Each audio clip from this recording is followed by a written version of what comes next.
நமஸ்காரம். ஸ்ரீ சக்கரா பக்தி சேனல் நேயர்களுக்கு நமஸ்காரம். இன்னைக்கு நம்ம இன்றைய ஆங்கில தேதி 2/10/2024 புதன்கிழமை, மாலை அமாவாசை.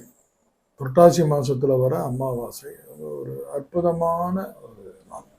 அதனால்தான் நேற்று நான் சொன்ன நான்வெஜ் சாப்பிடாதீங்க, அசைவ உணவு சாப்பிட்டு வயிற்றுல இருக்கக்கூடாது. அது திதி கொடுக்குறோமோ இல்லையோ, சில பேர் திதி கொடுக்க முடியலன்னா கூட வீட்டில் பெரியவங்க ஃபோட்டோ வச்சு அவங்களுக்கு பிடித்த உணவை சமைச்சு வச்சு ஒரு பிரார்த்தனை பண்ணிடணும். இந்த ஆத்துங்கள்லாம் இன்னைக்கு பெரியவங்களுக்கு தர்ப்பணம் கொடுப்பாங்க. வருடாந்திர தர்ப்பணம் வீட்டில் கொடுப்பாங்க இல்லையா, அவங்களும் இன்னைக்கு போய் கொடுக்கலாம். ஏதோ ஒரு பெரியவங்களை பெரியவங்களோட ஆசீர்வாதம் பெறக்கூடிய ஒரு நாள். ஸோ இந்த நாளில் நீங்கள் அனைவரும் உங்களால் முடிந்த ஒரு பெரியவங்களை நினச்சி அவங்க ஃபோட்டோ ஒன்றுமே முடியலன்னா ஒரு எள்ளும் தண்ணியாவது வைங்க. தண்ணி வச்சுட்டு அதில் ஒரே ஒரு சிட்டிகை எள்ளு போட்டு தண்ணி வைங்க. உங்கள் வாசற்படியில் அதை வைங்க. வீட்டு வாசற்படி இருக்கு இல்லையா, அது தண்ணி போட்டு அதில் கொஞ்சோண்டு ஒரு சிட்டிகை கருப்பு எள்ளு போட்டு. மூதாதையர்கள் நம்ம எல்லாம் சந்தோஷத்துக்கு எல்லாம் படிக்கிறோம், அவங்களுக்கு அதை சாப்பிட்றதுக்கெல்லாம் அனுமதி கிடையாது. எள்ளும் தண்ணி மட்டும் அவங்களுக்கு அலோடு. எள்ளு கலந்துட்டு அவங்க டேஸ்ட் பண்ணுவோம், அதனால அதை சாப்பிடணும். மறுநாள் அதை கால்படாத இடமா பார்த்து ஒரு செடிக்கு ஊற்றிடணும். கால்படாத இடமா பார்த்து. அதுதான் நம்ம முன்னோர்களுக்கு செய்கிற ஒரு சிறப்பு. முடிஞ்சால் உங்களால் முடிஞ்ச ஏதாவது ஒரு தானம் இல்லாதவங்களுக்கு செய்யுங்க. பெருசாலாம் செய்ய தேவை. ஏதோ ஒரு 5 சாக்லேட்டு, ஒரு துண்டு, அந்த மாதிரி ஒரு புடவை, ஒரு வேஷ்டி இல்லாதவங்களுக்கு செய்யுங்க. இதெல்லாம் ரொம்ப அற்புதமான நாள். மாலை அமாவாசை விடாதீங்க, கரெக்டாக அதை ஃபாலோ பண்ணி பண்ணுங்க. புரட்டாசி 16, 2/10/2024 புரட்டாசி 16வது நாள். இன்னைக்கு மேஷராசி நேயர்களுக்கு இன்னைக்கு பார்த்தீங்கன்னா கொஞ்சம் எல்லா காரியமுமே கொஞ்சம் தாமதமாக நடக்கும். அதெல்லாம் டென்ஷன் ஆகக்கூடாது. வேலை முடிக்கலான்னு போகும்போது கொஞ்சம் டிஸ்டர்ப் ஆகும். இந்த சீட்டில் ஆள் இல்லை அப்படின்னும். நீங்கள் வேலை முடிக்கணும்னு ஆர்டிஓ ஆஃபீஸ் போனேன் சீட்டில் ஆள் இல்லை, என்ன பண்ண முடியும், செக்ஷன் போயிருக்காருன்றாங்க. அமைதியாக உட்காந்து நாமத்தை சொல்லின்னு, கடவுளோட நாமத்தை சொல்லின்னு வந்துட்டார். அதுக்கப்புறம் வேலையை முடிச்சுட்டு வந்தோம். அந்த மாதிரி தாமதம் நடக்கும். சத்தம் போடக்கூடாது. ஏன்டா ஏன் ஆஃபீஸ் ஹவுஸில் போனோம், யாரையும் சத்தம் போடாது, விட்டுருங்க, நிதானமாக போங்க. இன்னைக்கு அற்புதமான ஒரு நாளாக அமையும். அடுத்து ரிஷபராசி நேயர்களுக்கு இன்னைக்கு லாபம் தரக்கூடிய நாள். இன்னைக்கு லாபம்னா பணம் மட்டும் இல்லை, எல்லாத்துலேயும் லாபம். நல்ல சொன்னீங்கன்னா அதனால அவங்க உங்களுக்கு ரிட்டர்ன் பேக் நல்லது செஞ்சுட்டு போவான்ல. நல்ல வார்த்தைகளை நீங்கள் பேசுனீங்கன்னா, அவர் சைன் பண்ணால் வேலை நடந்ததுன்னா அந்த சைன் இன்னைக்கு நடந்துடும். அது ஒரு லாபம் தானே. பணம் மட்டும் இல்லை, எல்லாத்துலேயும் இருக்குதுல்ல லாபம். ஸோ இன்னைக்கு ஒரு பாசிட்டிவான நாள் தான் ரிஷபராசி நேயர்களுக்கு. ஒன்றும் தப்பு பண்ணாது. அடுத்து மிதுன ராசி நேயர்களுக்கு இன்னைக்கு மிதுனராசி நேயர்களுக்கு மற்ற ராசிக்காரர்கள்லாம் கூட கொஞ்சம் ஆதரவு கொடுப்பாங்க. அவர் எடுக்கிற முடிவுக்கு, அவர் சொல்கிற சொல்லுக்கு, அவர் பேசுகிற பேச்சுக்கு, எல்லாத்துக்கும் ஒரு சப்போர்ட்டிங்காக இருப்பாங்க மற்றவங்க. எல்லாம் அவர் தான் பண்ணுறாரு. சந்திரன் தான் அந்த சைடு இருந்தும் பண்ணுறது அவர் தான், இந்த சைடு இருந்தும் பண்ணுறது அவர் தான். உணவுக்காரங்க இல்லையா, கண்டிப்பாக செய்வார். ரொம்ப நல்லா இருக்கும், ஒன்றும் பயப்பட தேவையில்லை. கடகராசி நேயர்களுக்கு ஆழ்ந்த யோசனை. இன்னைக்கு இன்னும் இந்த விஷயத்தை எப்படி செய்யலாம், அந்த விஷயத்தை எப்படி செய்யலான்னு எல்லாம் பல சிந்தனைகள் கூட இன்னைக்கு பிளான் பண்ணி செய்யுங்க. ஏன்னா நீங்கள் பேசிக்காக கடகன் ஆட்சி ஆகிற இடம், அது தப்பு நடக்காது. ரிஷபராசி நேயர்களுக்கும் கடகராசி நேயர்களுக்கும் சந்திரன் எப்பவுமே ஒரு பாசிட்டிவாக, அவங்க உச்சம் இங்கே ஆட்சி, நல்லா இருக்கும். சிந்தனைகள் செய்து அந்த சிந்தனைகளை சிறப்பாக அமைச்சுக்கோங்க. இன்னைக்கு அடுத்த ஒர்க்குக்கு ஒரே நாளில் எல்லாம் பண்ண முடியாது, கரெக்டாக பண்ணிக்கோங்க, ஒன்றும் பிரச்சனை பண்ண. சிம்மராசி நேயர்களுக்கு இன்னைக்கு என்னன்னா தனம், தானியம், பசுபுத்திர லாபம். தனம் தனம்னு நான் சொல்லும்போது இந்த பண வரவு இன்னைக்கு நல்லா இருக்கும்.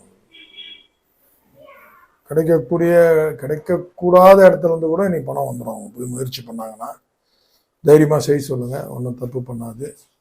சிம்மராசி நேயர்கள் ஓகே. இன்னைக்கு அடுத்து கன்னிராசி நேயர்கள். கன்னிராசி நேயர்களுக்கு இன்னைக்கு வந்து பார்த்தீங்கன்னா வெற்றி எல்லாத்துலேயும்.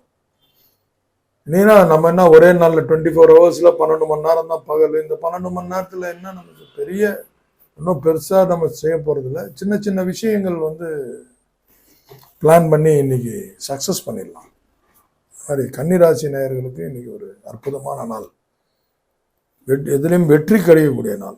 துலாம் ராசி நன்மைகளுக்கு இன்னைக்கு வந்து நன்மை தரக்கூடிய நாள். எல்லாமே நன்மை, வெற்றி ஒரு பக்கம், சக்ஸஸ். நன்மைன்னா எப்படி சொல்றதுன்னு தெரியல. நன்மைக்கு தரக்கூடிய நாள். அவங்க எடுக்கக்கூடிய முடிவு பிற்காலத்திலையும் நாளைக்கும் அந்த விஷயங்கள் நடக்கக்கூடிய தேவையான சில பேஸ் மட்டும் இன்னைக்கு நல்லா அமைச்சு வச்சுப்பாங்க அவங்க. அந்த மாதிரி யாரும் எந்த எதிர்ப்பும் தெரிவிக்க மாட்டாங்க இன்னைக்கு. இந்த மாதிரி பாசிட்டிவ்னால கொஞ்சம் செய்ய முடியாத சில விஷயங்கள் எல்லாம் கூட நம்ம செஞ்சு வச்சுக்கணும் இந்த நாளில்.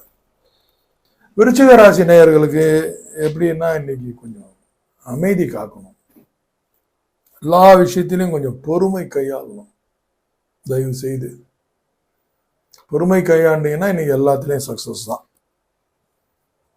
விருச்சிக ராசி நேயர்களுக்கு. தனுசு ராசி நேயர்களுக்கு கொஞ்சம் நெகட்டிவாக தான் இருக்குது இன்னைக்கு. தனுசு ராசி நேயர்களுக்கு நஷ்டம் அடையக்கூடிய நாள்னு வருது. ஏதாவது லாங் ப்ரோக்ராம்லாம் இன்னைக்கு முடிவு எடுக்காதீங்க. ஒரு கொஞ்சம் எல்லாமே கொஞ்சம் தாமதப்படுத்தி நாளைக்கு தள்ளி போடுங்க. இன்னைக்கு எதுலேயும் கை வைக்காதீங்க. இன்னைக்கு சில முதலீடோ ஏதோ எல்லாம் பண்ணியிருந்தீங்கன்னா கூட கண்டிப்பாக அது வந்து கொஞ்சம் தப்பாக தான் போய் முடியும். அந்த மாதிரி நாள் இன்னைக்கு தனுசு ராசி நேயர்களுக்கு. ஸோ அதை தவிர்க்கிறது நல்லது. அடுத்து மகர ராசி நேயர்களுக்கு இன்னைக்கு ஒரு அச்சம் தரக்கூடிய நாள். ஏன்னா புரியாத ஒரு ஃபீலிங் இருக்கும் இன்னைக்கு அவங்களுக்கு. ஸோ அதனால இன்னைக்கு அன்றாட ஒரு ருட்டீன் ஒர்க்கு ஒன்று இருக்கும் தெரியுமா நம்ம லைஃப்ல. ஒரு ஆஃபீஸுக்கு போனால் திறக்கிறது, உட்காருறது, வரவங்களை சந்திக்கிறது, மேல் வந்து போகாமல் எங்கேயும் டீ கடையில் ஆர்கியூமெண்ட், இந்த மாதிரி எதுவுமே அனாவசியமான வேலைகள்லாம் எதுவும் ஈடுபடாமல் நமக்கு தேவையானதை பண்ணிட்டு இருந்தீங்கன்னா ஒரு பிரச்சனை இல்லாமல் போகக்கூடிய நாள். கும்பராசி நேயர்களுக்கு வழக்கம் போல சந்திராஷ்டமம், கொஞ்சம் அமைதி காக்க வேண்டிய நாள். வாதங்கள் யாருக்கிட்டையும் கொஞ்சம் கோபமோ எதுவுமோ படக்கூடாது. இன்னைக்கு கொஞ்சம் அமைதியாக போனால் கொஞ்சம் நல்லா இருக்கும். வழக்கம் போல் அந்த ஒரு பொடி அரிசி ஒரு அகலில் வந்து எண்ணெய் போட்டு தீபம் சந்திரனுக்கு ஏற்றி நமஸ்காரம் பண்ணிக்கின்னு வழி நடத்தினா அவர் பண்ணிடுவார். ஒன்றும் பிரச்சனை இல்லை. மீனராசி நேயர்களுக்கு ரொம்ப அற்புதமான நாள் இன்னைக்கு. அனைத்திலும் சந்தோஷத்தை கொடுக்கும் நாள். ஸ்மார்ட்டாக எல்லா வேலையும் இன்னைக்கு அழகாக பண்ணி முடிப்பாங்க. சக்ஸஸ் தான் இன்னைக்கு அவங்களுக்கு. மீனராசி எல்லாமே கொஞ்சம் பாசிட்டிவ் எனர்ஜி. அடுத்த ராசிக்காரங்களும் அவருக்கு ஹெல்ப் பண்ணுவாங்க. ஒரு குதூகலமாக இருக்கிற ஒரு நாள். நல்லா இருக்கும், ரொம்ப அருமையாக இருக்கும், நல்லா இருக்கும். ஸோ இன்னைக்கு 12 ராசிகளுக்கு பார்த்தோம். அடுத்து பார்த்தீங்கன்னா கரணம், கர்ணாதிபதி இன்னைக்கு யாருக்கு? சதுஷ்பாதம் மற்றும் நாகவம், 2 கர்ணாதிபதிக்காரங்க இன்னைக்கு வழக்கு போடணும்பா. வழக்கு போட்டு நீ இயற்கையாக அந்த கருணாதிபதியை சரணடைஞ்சிங்கன்னா ஒரு மாதம்தான் உங்களுக்கு. ஒரு மாதத்துக்கு ஒரே ஒரு வழக்கு தான், 29 நாள் உங்களுக்கு நன்மை செய்வார் அவர். ஸோ கருணாதிபதியை போய் சந்தித்து அவருக்கு வழக்கு போட்டு வீட்டில் வெளியிலலாம் கிடையாது, வீட்லேயே வழக்கு போட்டு அரிசி 2 புடி வச்சு வழக்கு போட்டு பூவோ புஷ்பமோ ஒரு இலையோ ஒரு ஊதவத்தி ஏற்றி வச்சு இல்லை 3 ஊதவத்தி ஏற்றி வச்சு அதை அழகாக பண்ணுங்க. ரொம்ப அற்புதமான நாள் அமையும். அடுத்த மாதம் உங்களுக்கு வரப்போகுது. சதுஷ்பாதம் வந்து ஞாபகத்துக்கு அது வரைக்கும் அவர் பக்கத்தில் இருந்து வழி நடத்துகிறார். ரொம்ப அற்புதமான நாள் இன்றைய நாள். அனைவருக்கும் நல்ல நாளாக அமையணும்னு எல்லாம் வல்ல இறைவனை பிரார்த்திக்கிறேன். நமஸ்காரம்.